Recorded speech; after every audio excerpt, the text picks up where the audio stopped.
I learned this the hard way. I was 3 months into something that felt real, and I found myself sitting at a coffee shop with someone I thought I knew, trying to have what I believed was a perfectly normal relationship conversation. You know, the kind where you check in, where you talk about where this is going. I remember watching his face change the moment I asked the question. Not angry, not defensive, just blank. Like a light switching off behind his eyes. He said something vague. He left early, and within a week, he was gone entirely. Radio silence. And I spent months replaying that conversation, trying to figure out what I said wrong, what I did to make him vanish. What I didn't understand then, and what most people never figure out, is that I didn't mess up because of what I said. I messed up because of what I was doing underneath the words. And if you're trying to connect with someone avoidant, there's a good chance you're making the same mistakes. Let me show you what's actually happening under the surface, the thing nobody tells you about avoidant people. Here's what nobody will say out loud. The anxious-avoidant dynamic is self-reinforcing. Each person's protection strategy actively triggers the others. Each person's response confirms the other's worst fear. You're not fighting against their personality. You're fighting against their nervous system. And every time you do one of these 4 things, you're proving to their brain that they were right to be scared of you. The first thing you're doing wrong? Pursuing them when they withdraw. And I know how this sounds. You're thinking, but if someone pulls away, of course you reach out. That's what people who care do. Right. And that instinct is exactly what makes everything worse. When you sense emotional distance and pursue them with more texts, emotional bids, reassurance requests, they feel pressured. They withdraw harder. You text more. They go quieter. You ask if everything's okay. They say they're fine. You suggest spending time together. They suddenly have plans. The more space they take, the more you reach. And in your mind, you're being loving. You're showing them you're not going anywhere. You're proving your consistency. But here's what their brain registers: threat, pressure, danger. Avoidant attachment develops when someone learns early in life that expressing emotional needs is unsafe. Their nervous system was trained to associate closeness with discomfort. So when a relationship deepens, pulling back feels like self-preservation rather than rejection. And this is the part that changes everything. Your pursuit doesn't feel like love to them. It feels like control, like being trapped, like someone trying to take their autonomy. Every time you chase them when they pull back, you're reinforcing their deepest belief about relationships. That people who get close will eventually suffocate them. That love always comes with strings. That they were safer alone. And the cruel part? You're doing it from a place of genuine care. You're not manipulating. You're scared. You're trying to keep the connection alive. But your fear is colliding with their fear and the whole thing implodes. The second thing you're doing is asking them to explain their feelings before they're ready. This one feels reasonable on the surface, right? Communication is healthy. Emotional honesty is good. Partners should be able to talk about what's happening inside them. All true. Except an avoidant style gets triggered by pressure to open up or be vulnerable. This causes discomfort and withdrawal. You ask, "What are you feeling right now?" They don't know. Or they do know, but they can't access it fast enough to put it into words that make sense. And you wait, and the silence gets heavy, and you try again. I just want to understand what's going on with you. And what you don't realize is that every second you're waiting for them to produce an emotional answer, their nervous system is screaming at them to run. Because of their early relationship dynamics, someone with an avoidant attachment style may feel like they can't depend on others and that their problems and feelings don't matter. So when you ask them to be vulnerable in real time, what you're actually asking them to do is perform the exact thing their brain has labeled as dangerous since childhood. You think you're creating safety by inviting honesty.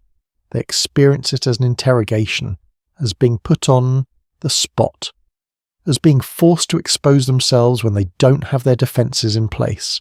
And the gap between your intention and their experience is where the relationship fractures. Nobody prepares you for that. That the very conversations you think will bring you closer are the exact moments that make them want to disappear. When you're frustrated, you might overemphasize expressions of hurt or seek reassurance that they still love you.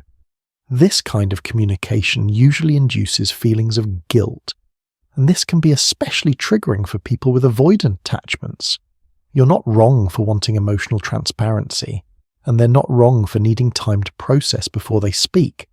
The problem is you're operating from two completely different nervous systems, and when you push for emotional openness too fast, you become the thing they're most afraid of. The third thing is making them responsible for your emotional state. And before you get defensive, hear me out. I'm not talking about blaming them for your feelings or making them fix your anxiety. I'm talking about something way more subtle. It's the energy you bring when they haven't texted back in a few hours. It's the look on your face when they say they need space. It's the way your whole mood shifts depending on how close or distant they feel that day. You don't have to say a single word. They feel it. Avoidant people are hyper-attuned to emotional expectations. They grew up learning to monitor the emotional temperature of the people around them, and they learned that other people's feelings were their responsibility to manage even when that was never fair or true. So when you walk into a room and your entire vibe says, "I need you to reassure me right now," they don't feel needed. They feel burdened. When your texting pattern changes because they've been distant, they don't think you miss them. They think you're trying to control the pace of the relationship. Avoidant people maintain enough autonomy and independence so they can regulate their emotions on their own. The problem is you start to feel rejected and increasingly anxious, so you begin pushing for more contact, which only scares them away even more. You're making your sense of stability dependent on their proximity. And they can sense that dependency from a mile away, and it terrifies them, because to them, dependency equals losing themselves. It equals being consumed. It equals becoming responsible for someone else's happiness in a way they know they can't sustain. So they start pulling back preemptively, not because they don't care, but because they're trying to protect themselves from a dynamic they've learned always ends badly. And the fourth thing you're doing, the one that actually seals it, is treating their need for space like rejection. This is where most people lose the relationship without even realizing it. Your avoidant partner says they need some time to themselves, or they go quiet for a day, or they don't want to make plans this weekend, and instead of taking it at face value, you interpret it. You add meaning to it. You decide it means they're losing interest, that you did something wrong, that the relationship is ending, and so you react from that place. Maybe you get cold. Maybe you send a long message trying to fix whatever you think is broken. Maybe you withdraw too, trying to protect yourself from the hurt you assume is coming. When your partner emotionally withdraws in stressful situations, it can be hard to remember that they aren't doing so maliciously. In these moments, it's important to remember that these avoidant behaviors may have kept them safe from the emotional pain when they were young. These actions might be the only coping strategy they currently have. But here's the reality. When they asked for space, they meant space. Not a test, not a signal that something's wrong, just space. And when you can't give them that without making it mean something terrible, you prove to them that you can't handle their rhythm, that your need for closeness will always override their need for autonomy, and that becomes the moment they decide this isn't going to work. Avoidant attachment deactivation is the nervous system's kill switch for intimacy. It's not coldness by choice. Research shows that avoidantly attached people often show higher physiological stress responses during moments of closeness than their partners do. Their withdrawal isn't personal, it's physiological. Their body is trying to regulate itself. And when you can't allow that regulation to happen without panicking, the relationship becomes unsustainable for them. Not because you're too much, but because the dynamic requires them to constantly manage your fear of their distance. And that's exhausting in a way that eventually makes them choose to be alone instead. So what do you do instead? Because I'm not here to just tell you what's broken. I'm here to show you what actually works. First, when they pull back, you stay steady. Not cold, not distant, just steady. You don't chase, you don't punish, you don't make it about you. You give them the space they asked for and you trust that they'll come back when they're ready. Pushing a person with an avoidant attachment to open up or encroaching on their boundaries may push them away further, Instead, try saying, "I'm here for you when you're ready to talk." You text normally if they text. You don't disappear trying to prove a point.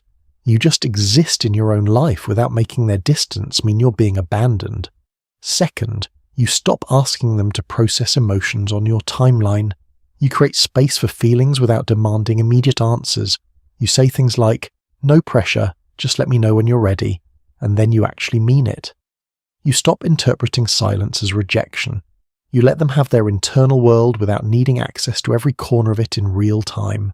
Third, you build your own emotional foundation that doesn't require their constant presence to stay intact.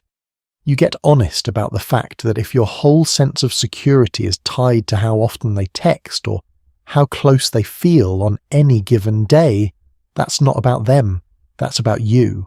And you do the work to stabilize yourself so that their natural rhythm doesn't send you into a spiral, not because your feelings don't matter, but because a healthy relationship can't be built on one person managing the other person's nervous system full time. And fourth, you let space be space. You stop adding narrative to their need for autonomy. You stop making it mean something it doesn't mean. When they say they need time alone, you believe them. You don't interrogate it. You don't make them prove they still care. You just let them go do what they need to do, and you trust that if the relationship is solid, they'll come back. And here's the part most people don't talk about.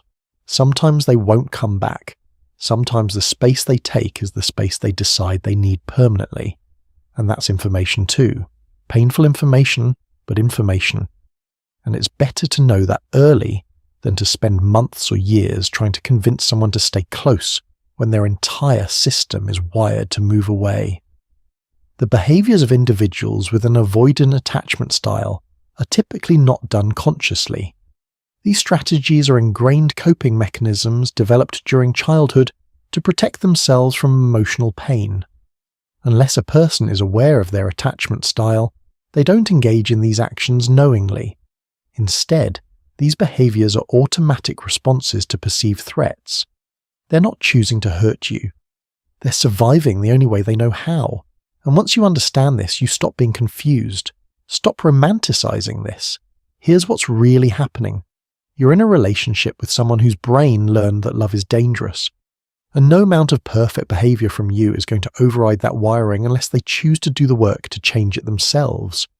Your job isn't to fix them. Your job is to stop doing the things that confirm their fears, and then see if there's anything real left to build on.